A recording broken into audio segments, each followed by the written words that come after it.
Saudara-saudari yang terkasih dalam Yesus Kristus, saya ucapkan salam damai dari rumah saya sendiri.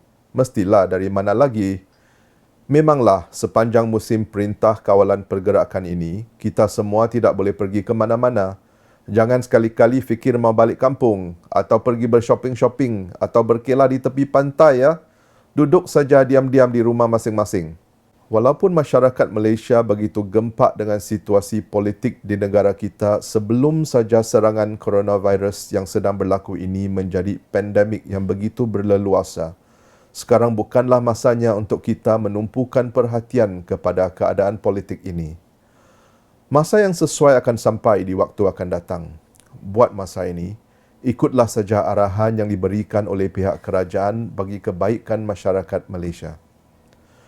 Seluruh kaum manusia sekarang sedang mengalami suatu krisis yang besar, kemungkinan akan mendatangkan kesan yang besar kepada tamadun yang sedia ada.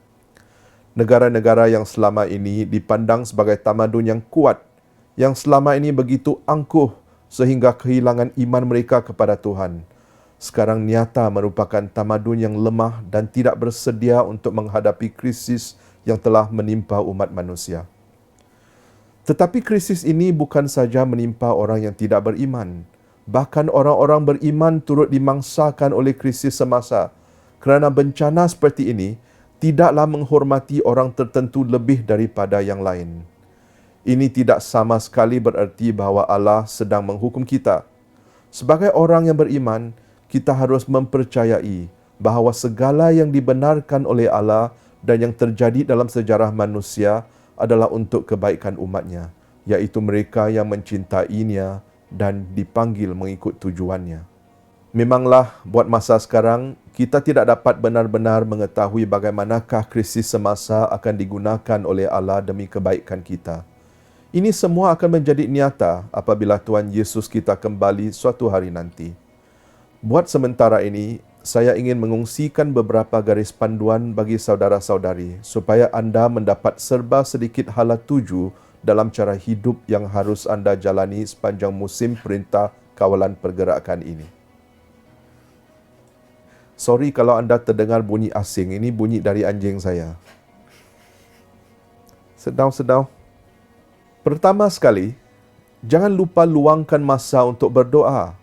Memang pada hari-hari biasa, saya tahu bahawa ramai antara anda sudah mempunyai kebiasaan ini, sama ada doa rozari, atau kerahiman ilahi, ataupun doa-doa yang lain. Tetapi musim ini merupakan suatu jangka masa yang istimewa, sebab anda tidak dapat menyertai perayaan Ekaristi atau menerima sakramen-sakramen yang biasanya diberikan oleh gereja. Jadi memang patutlah, sangat sesuai kita mempertingkatkan lagi disiplin kita dalam doa seharian. Mungkin selama ini anda begitu sibuk dan doa-doa anda dipanjatkan secara tergesa-gesa. Pekerjaan anda memerlukan tumpuan dan masa anda, dan anak-anak kecil anda memerlukan perhatian anda. Sekarang, sewaktu kita tidak dapat meninggalkan kawasan rumah kita, tiadalah masa yang lebih sesuai untuk kita mula merenungkan secara perlahan-lahan apa yang kita sedang doakan. Cuba jangan tergesa-gesa apabila anda berdoa. Perhatikan perkataan-perkataan yang anda ucapkan dalam doa-doa dan cuba fahami apa yang dimaksudkan dengan kata-kata tersebut. Izinkan supaya Allah dapat berkomunikasi dengan anda ketika anda meletakkan diri anda di hadiratnya. Ingat juga bahawa tidak ada masa yang lebih sesuai berbanding dengan waktu sekarang untuk menghimpunkan ahli-ahli keluarga anda setiap hari untuk berdoa bersama-sama. Pada hari-hari yang biasa, berapa kerapkah anda berdoa bersama-sama sebagai satu keluarga? Kini, tiada sesiapa yang boleh pergi ke mana-mana. Maka inilah waktu yang unggul sekali bagi kita untuk berdoa bersama-sama. Doalah untuk gereja, untuk keluarga anda, untuk jiran tetangga anda, untuk teman-teman anda, untuk negara kita, dan untuk umat manusia sejagat. Di masa ini dan di waktu akan datang, saudara-saudari, ramai yang sedang sengsara dan lebih lagi yang akan terus menderita, sebab ekonomi di seluruh dunia sekarang sedang menjunam. Berdoalah saudara-saudari.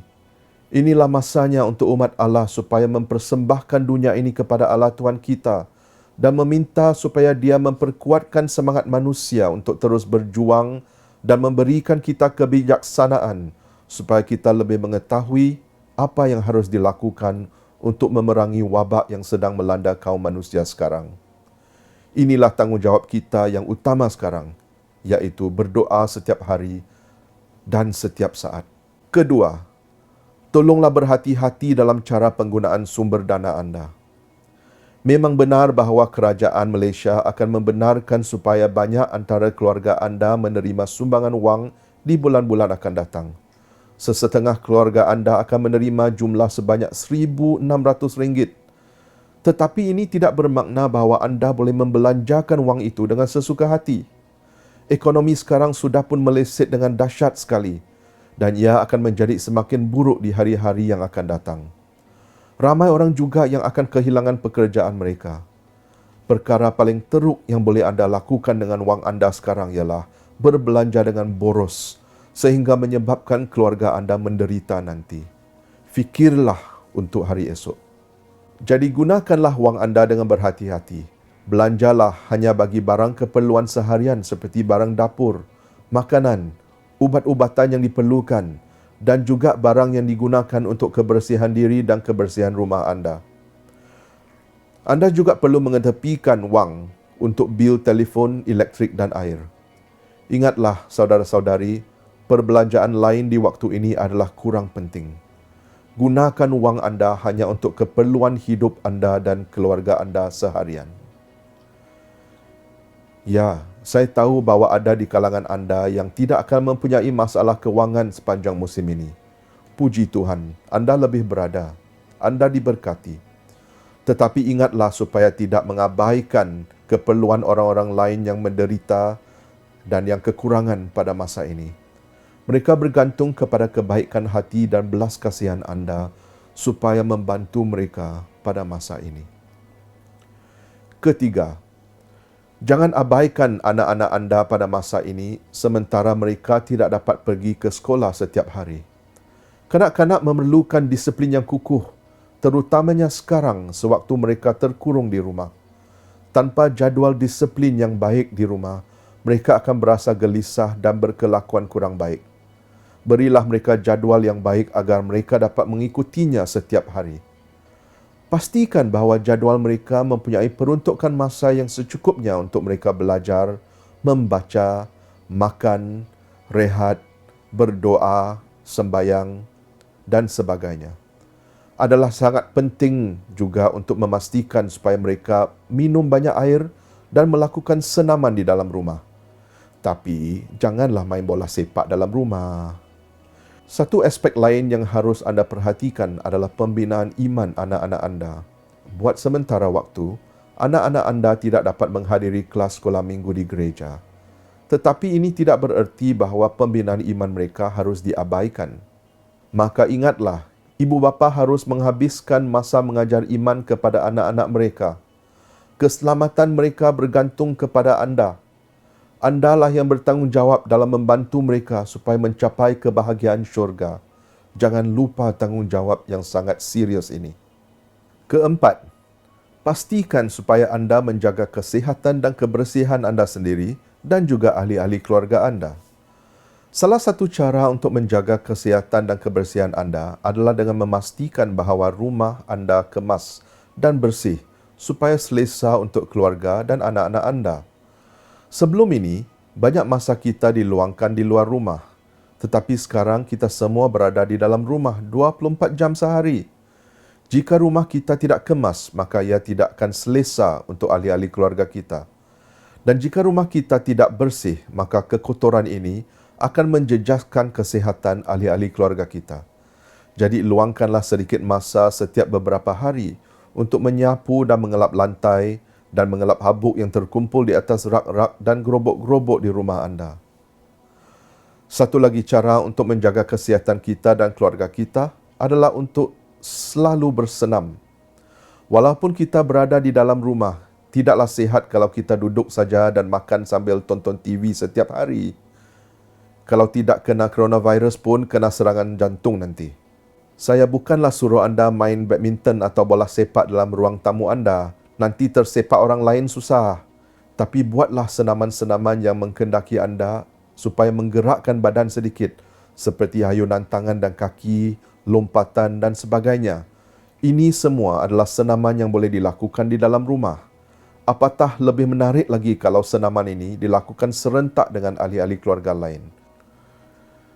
Jadi beginilah saudara-saudari yang saya kasihi, perkongsian saya supaya anda mendapat sedikit pedoman tentang cara hidup yang harus anda jalani sepanjang perintah kawalan pergerakan ini. Dan anda mungkin berasa resah atau bimbang tentang keadaan hidup seharian anda di hari-hari yang akan datang selepas tamatnya perintah kawalan pergerakan ini. Saya amat yakin akan terdapat beberapa penyesuaian besar yang perlu kita jalani kerana kehidupan masyarakat kita akan agak berbeza mulai sekarang. Tetapi Allah Tuhan kita tetap hadir bersama anda semua. Teguhkanlah iman anda dan jangan khawatir bahawa dia akan mengabaikan anda. Gereja kita telah wujud selama lebih dari 2000 tahun di muka dunia ini. Dan umat gereja Allah telah pun mengharungi berbagai-bagai pengalaman yang manis maupun yang pahit, keselesaan maupun kesengsaraan. Tetapi sampai sekarang, gereja kita masih lagi berdiri teguh kerana Allah adalah kekuatan kita. Walau apapun cabaran yang kita akan hadapi kelak, dia tidak akan meninggalkan kita dan akan terus memberikan kita daya, kekuatan untuk terus setia kepadanya dan kepada panggilan Injil. Percayalah saudara-saudari, hati kami, para uskup anda, para padri dan para diakon, termasuklah juga para religius, sangat dekat kepada anda semua. Dan doa kami menemani anda setiap hari ketika kita bersama-sama mengharungi waktu yang sukar ini. Kemuliaan kepada Bapa dan Putera dan Roh Kudus, seperti pada permulaan, sekarang, selalu dan sepanjang segala masa. Amin.